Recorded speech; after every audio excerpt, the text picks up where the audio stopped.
नमस्कार। जब फिल्म आदिपुरुष का टीजर रिलीज हुआ तब से लेके अभी तक चारों तरफ एक हंगामा है, एक शोर है। फिल्म इंडस्ट्री में, चैनल्स में, जर्नलिज्म में, एडवर्टाइजर्स में, संत समाज में चारों तरफ एक शोर है। चारों तरफ डिबेट्स हो रही हैं, चारों तरफ भली बुरी बातें कही जा रही हैं। मेरे पास भी सैकड़ों फोन आए होंगे, सभी चैनल्स से फोन आए, जितने सभी जर्नलिस्ट हैं, बड़े बड़े जर्नलिस्ट, और सभी के फोन आए। They wanted my reaction on that, on the teaser, कि आपको कैसा लगा, आपके क्या रिएक्शन है, आप क्या सोचते हैं इस बारे में। मैं आपको सच बताऊं, मैंने एक भी शब्द किसी से नहीं कहा, मैंने बात ही नहीं की उस विषय में। मैंने कहा नहीं, मुझे कुछ नहीं कहना है। लेकिन मुझे लगा कि मुझे आपसे कुछ बात तो करनी चाहिए, आपसे करनी चाहिए। मेरे मन में बहुत सारी बातें बहुत सारे समय से आती रही हैं, और इस हंगामे को लेकर, इस इशू को लेकर मुझे लगा कि शायद ये सही समय है जब मैं अपनी बातें आपके साथ शेयर कर सकूं। दोस्तों, ध्यान से सुनिएगा। रामायण, महाभारत, श्रीमद् भागवत जैसे जितने भी ग्रंथ हैं, शास्त्र हैं, ये हमारी सांस्कृतिक और धार्मिक धरोहर है। ये हमारी संस्कृति है, ये हमारी जड़ है। सारी मानव सभ्यता के लिए ये नींव के समान है, और न तो नींव को हिलाया जा सकता है और न ही जड़ को बदला जा सकता है। नींव या जड़ से किसी भी तरह का खिलवाड़ या किसी भी तरह की छेड़छाड़ बिल्कुल भी ठीक नहीं है। हमें इन शास्त्रों से संस्कार मिलते हैं, जीवन का आधार मिलता है। ये धरोहर ही हमें जीने की कला सिखाती है। हमारी संस्कृति विश्व की सबसे प्राचीन संस्कृति है। हमारी हर पीढ़ी इसे युगों युगों से आत्मसात करती आ रही है, जिसका सबसे बड़ा एग्जाम्पल है 2.5 साल पहले जब कोरोना आया था, तो कोरोना ने लोगों की धार्मिक भावनाओं को तब से लेकर आज तक और भी प्रबल कर दिया है। हमारी धार्मिक परंपराओं और मान्यताओं को और अधिक पुष्ट किया है इस महामारी ने।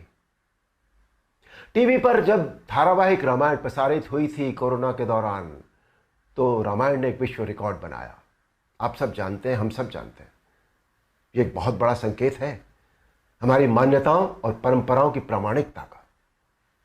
इस बार यानी 2020 में रामायण आज की युवा पीढ़ी ने भी देखी, और 35 साल पहले बनी रामायण को पूरी श्रद्धा और आस्था से देखा, समझा और आत्मसात किया। आज जो बेहिसाब लोग मुझसे मिलते हैं, उनमें सबसे ज्यादा संख्या टीनेजर्स की होती है। दोस्तों, 500 साल के संघर्ष, अथक प्रयत्न और जद्दोजहद के बाद, न जाने कितना रक्त बहाने के बाद हमें राम मंदिर के पक्ष में निर्णय मिला, और वहां एक भव्य मंदिर का निर्माण हो रहा है, जो 2024 तक पूरा भी हो जाएगा। अप्रिशिएट करने वाली बात यह है कि मंदिर को भव्यता देने के साथ साथ उसकी आत्मा और मौलिकता को ज्यों का त्यों रखकर यह मंदिर बन रहा है। हमें अपनी सभी सांस्कृतिक और धार्मिक धरोहरों और मान्यताओं को जैसी वो है वैसी ही बनाए रखना चाहिए।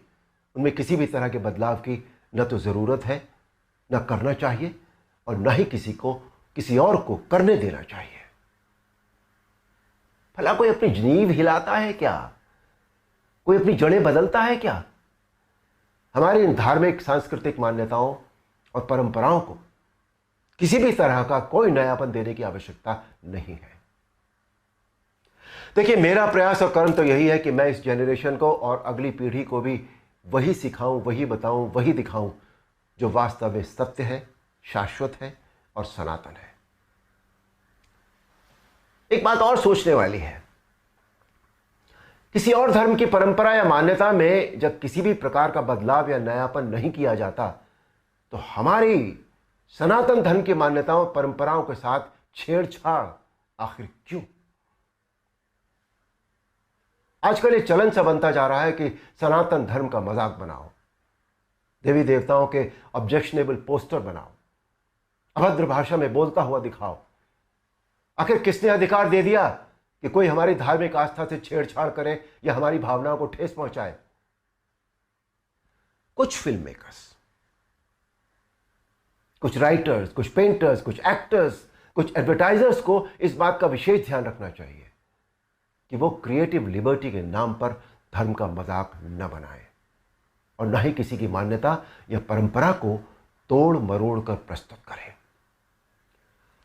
दोस्तों, ये किसी राजनीतिक पार्टी या धर्म के लिए नहीं, बल्कि पूरे देश के लिए एक स्वाभिमान बढ़ाने वाली बात है कि आज हमारे प्रधानमंत्री श्री नरेंद्र मोदी जी के नेतृत्व और कुशल मार्गदर्शन में देश के कोने कोने में सांस्कृतिक, धार्मिक और ऐतिहासिक धरोहरों को पुनः पहचान मिल रही है। स्थान स्थान पर कॉरिडोर बनाए जा रहे हैं जिनसे हमारी इन धरोहरों की रक्षा भी हो रही है, उनका पुनर्निर्माण भी हो रहा है, साथ ही उनकी मौलिकता भी यथावत रखी जा रही है। मोदी जी, ये देश सदैव आपका ऋणी रहेगा। मेरा अनुरोध है आप सबसे कि आप सब पूरी सक्रियता और जागरूकता के साथ अपनी अमूल्य सांस्कृतिक, धार्मिक मान्यताओं और धरोहरों को सहेज कर संभाले रखने का संकल्प करें और दूसरों को भी इसके लिए प्रेरित करें। आजकल हर फिल्म के रिलीज के पहले उसका टीजर लॉन्च करना आवश्यक हो गया है।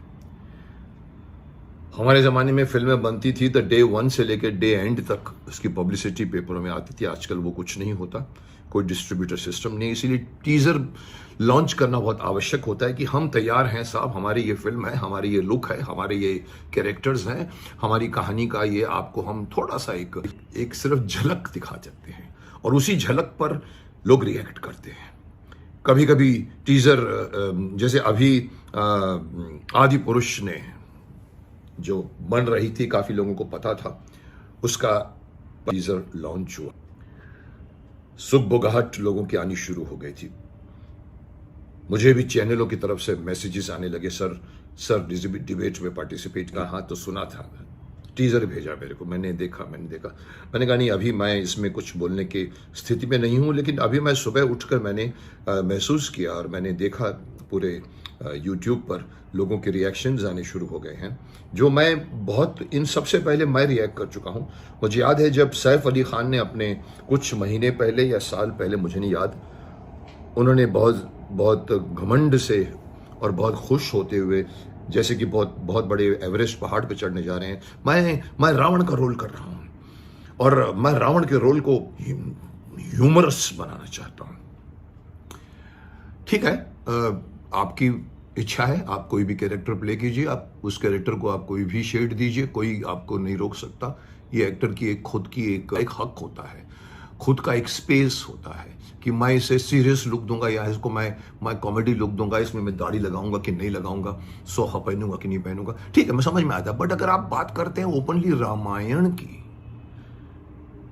तो जाहिर है कि आप रामायण का फायदा उठाना चाहते हैं। पहली बात तो रामायण के लोगों की आस्था का फायदा उठाना चाहते हैं कि हम रामायण लेकर आने, बोला है आइए, आपका तो स्वागत है। लेकिन बाद में ये कहना कि मैं रावण के कैरेक्टर को चेंज करना चाहता हूं, तो मैं समझता हूं जो भी सही मायने में हिंदू होगा वो उसके कान खड़े हो जाएंगे, एंटेना खड़ा हो जाएगा। जैसे मेरा भी हुआ, मैं भी बोला, मैंने कहा आप who the hell are you to change the characterization of our characters. आप अपने धर्म का किसी एक कैरेक्टर का कैरेक्टर चेंज करके दिखा सकते हैं? मैंने वीडियो बनाई थी उस वक्त। आज मैंने ये महसूस किया कि इन्होंने नॉट ओनली सैफ अली खान की बात सही साबित हुई है, दो दूसरे कैरेक्टर्स आए हैं उस पर भी विवाद खड़ा हो जाएगा, ये दिख रहा है मुझे। मैं उनमें से नहीं हूं जो विवाद क्रिएट करना चाहते हैं, पर मैं उन लोगों को ताकीद करना चाहता हूं कि आज की इस माहौल में जब जगह जगह पर फिल्मों का बॉयकॉट हो रहा है, आप एक फिर से अपनी उंगली दे रहे हो, लोग पोंछा पकड़ लेंगे आपका, आप क्यों करने हैं? क्या समझदारी क्या आपने अपनी जेब में रख दी है क्या? आप फिर उस धर्म के मखौल तो नहीं कहूंगा इसको, लेकिन उसको थोड़ा सा विभत्स रूप में दिखाने की कोशिश है। न राम दिख रहे हैं, न रावण दिख रहा है, न हनुमान जी हनुमान दिख रहे हैं। क्या सोचकर आप कर रहे हैं? फिर आप कहेंगे कि भाई हम अभिव्यक्ति की आजादी है, माय फॉट, अभिव्यक्ति की आजादी आप अपने धर्म के खिलाफ भी यूज करके दिखाइए ना। आप अगर हमारे हिंदू धर्म के किसी कैरेक्टर को चेंज करते हैं, देखिए मैं एक छोटी सी बात बताता हूँ, शायद लोग माने ना माने, पर मैं इससे मानता हूँ। मैं कहता हूँ कि हमारे जो हिंदू देवी देवता जो गॉड्स होते हैं ना, वो हैंडसम नहीं होते, वो ब्यूटीफुल होते हैं। कृष्ण को देखिए, कृष्ण जी को देखिए, राम जी को देखिए, वो हैंडसम नहीं होते, जैसे कि शॉशनगर की तरह नहीं होते, वो बॉडी बिल्डर नहीं होते या उनके मसल्स नहीं होते, उनके चेहरे पर सॉफ्ट सौम्यता, भव्यता, दिव्यता होती है। और मोस्टली थोड़ा सा फेमिनिन कैरेक्टर का एक लुक होता है। ये हमारे ये हम कोई दावा नहीं कर सकता कि मैं राम जी से मिला था, कृष्ण जी से मिला था, बट हजारों सालों से जो चित्र हमारे सामने आते हैं, हमें उन्हीं को तो मानना पड़ता है। वो भी तो उन्हीं को मानते हैं, हम क्यों नहीं मानते उसको? तो हमारे दिमाग में वो आस्था है कि राम कभी मोस्टली कभी दाढ़ी मूछ नहीं लगा सकता। आप देखिए राम के जितने भी फेसेस कैरेक्टर दिखाए गए, उसमें कभी भी मूछ नहीं होती, दाढ़ी नहीं होती। हनुमान जी का एक इमेज लोगों के मन में लोग रोम हनुमान चालीसा पढ़ते हैं, जय हनुमान ज्ञान गुण सागर करते हैं, उनको हनुमान की हर अदा मालूम है, हर उनका एक क्या कहते हैं इमेज मालूम है, चाहे वो पहाड़ उठाए हुए हो, चाहे वो बैठे हों, चाहे आशीर्वाद दे रहे हों। वो हनुमान जी को आप ऐसा बना देंगे जो इस फिल्म में दिखाया गया है। अभी हम कहेंगे कि अगर टीजर है साहब, ये तो अरे बाबा टीजर ही तो होता है। जब लिफाफा का जब आप ऊपर हेडलाइन पढ़ते हैं तो उसके मजमून को समझ लेते हैं कि अंदर क्या है। ये तो इसीलिए तो आप टीजर डालते हो ना। टीजर का मतलब ये होता है कि आप लोगों को टिकलिंग कर रहे हैं, टिकलिंग, देखो ये हमारा टीजर है, देखिए, अरे ये। अब इसको अगर आप आदि पुरुष कहते हो तो मेरा कोई ऑब्जेक्शन नहीं। आदि पुरुष का मतलब होता है जो बहुत पुराना पुरुष है, हो सकता है वो पाषाण काल का भी पुरुष हो, उसकी भी कहानी हो सकती है, आपने उसकी कहानी ली होगी, मान गए आपको। लेकिन अगर आप पीछे से टाइटल्ड रामायण नहीं रख रहे, लेकिन प्रमोशन में, जिसको हम प्रमोशन कहते हैं, प्रेस के सामने आकर सैफ अली खान कहता है कि मैं रावण का रोल कर रहा हूं, तो नेचुरली रामायण ही हुई ना, राम ही होंगे। प्रभास इतने बड़े एक्टर, बाहुबली से ख्याति प्राप्त किए हुए, बहुत इमेज उनका बाहुबली के बाद आ गया था, उस बाहुबली को राम बना दिया आपने, और सैफ अली खान साहब को आपने रावण बना दिया है। ठीक है, कोई ऑब्जेक्शन नहीं है।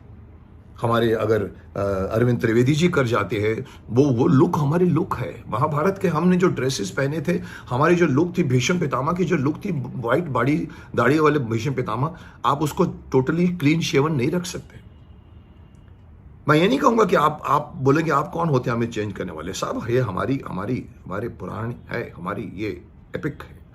हम चेंज आपको करने को नहीं रोक सकते। आपकी फिल्म में आपके पास अगर 400 करोड़ है, 600 करोड़ है, 900 करोड़ है, भर दीजिए आप। लेकिन अगर आप उसकी लुक चेंज करोगे तो मैं सिर्फ इतना कहना चाहूंगा कि फिल्म नहीं चलेगी आपकी, क्योंकि आप उनकी आस्था का फायदा उठा रहे हो कह करके हम रामायण बना रहे हैं, क्योंकि आप रामायण की वही आस्था चाहते हो। फिर आप उसकी आस्था को चैलेंज करते हो कि भाई ये हमारा रावण है, ये हमारा राम है, ये हमारे हनुमान जी हैं, तो लोग वो आस्था आपकी वापस ले लेंगे। हो सकता है कि ऐसा थप्पड़ मारेंगे कि आपको पता भी नहीं चलेगा, जो आजकल माफ करना बॉयकॉट के नाम पर मारे जा रहे हैं, बिना फिल्म को देखे बॉयकॉट किया जा रहा है, गलत भी है। लेकिन अगेन फिर वही बात, एक बीच को उसको जो ताकत देती है कि सिर्फ हिंदू धर्म ही क्यों। मैंने एक बार कहा था कि महाभारत से हजारों कहानियां ली जा सकती हैं, आज भी मैं उस पर कायम हूं। बाहर क्यों ढूंढते हो आप? महाभारत से आपको किस्से मिल जाएंगे, कहानियां मिल जाएंगी, लेकिन अगर आप उसको बनाओगे तो फिर उसकी आस्था, उसके इमेज को ध्यान में रख के बनाओगे आप अगर उसमें श्री कृष्ण का रोल अगर आप बनाओगे तो श्री कृष्ण की महिमा, श्री कृष्ण के लुक, श्री कृष्ण के इमेज को संभाल के रखोगे आप, अर्जुन की इमेज को संभाल के रखोगे आप। भले ना कहेगी ये महाभारत है, आप उसका इंटरप्रिटेशन करो, पर इंटरप्रिटेशन करोगे तो आपको कहानी मिलेगी, पर जरूरी नहीं है कि आपकी वो महाभारत की तरह हिट हो जाएगी। डिपेंड करता है आपने उसमें क्या किया हुआ, आपने कितना उसको कॉन्टेम्पररी किया। अगर आदि पुरुष में आप कहते हैं कि आपको इतनी हिम्मत है कि आप इन तीनों के कैरेक्टर का लुक को चेंज कर दोगे, राम को मूंछ दी गई है, मुझे नहीं पता कितना लोग इसको एक्सेप्ट करेंगे, क्योंकि जैसे मैंने कहा हमारे यहाँ पर हमारे देवी गॉड्स जो हैं, श्री राम, कृष्ण, विष्णु, ये हमेशा इनका एक लुक होता है, उस लुक को आप छेड़छाड़ नहीं कर सकते। और फिर ऊपर तो फिर आपने रावण बता दिया, और रावण अब मैं देख रहा हूँ सब चैनलों पे एक ही बात रिपीट हो रही है कि मोहम्मद खिलजी लगता है, पर ये हमारा रावण नहीं लगता। सही बात है, मुगल कैरेक्टर को मुगल लुक दे दिया गया है। कहाँ रामायण और कहाँ मुगल लुक? मजाक कर रहे हैं क्या आप? नहीं चलेगी आपकी। मैं माफ करना, ये बहुत चुभने वाली बात कह रहा हूं आपको, लेकिन इसका रिएक्शन आएगा। हाँ, अगर आप समझते हो कि सिर्फ स्पेशल इफेक्ट्स सिर्फ स्पेशल इफेक्ट्स और 100 करोड़ या 1000 करोड़ खर्च करके महाभारत रामायण नहीं बन सकती। रामायण महाभारत उसके मूल्यों पर बनती है, उसके कैरेक्टराइजेशन पे बनती है, उसके परफॉर्मेंस पे बनती है, उनके लुक्स पे बनती है, उनके डायलॉग्स पे हिट होती है। लेकिन अगर आप चाहोगे कि उसको अवतार की तरह भी, देखो अमेरिका की एक फिल्म अवतार बहुत बड़ी हिट हुई थी, लेकिन इसको अवतार का लुक देके अगर आप इसको रामायण को चेंज करना चाहोगे तो आप मत बोलिए कि हम रामायण को बना रहे हैं, आप बोलिए हम कुछ बना रहे हैं, कुछ आदि पुरुष।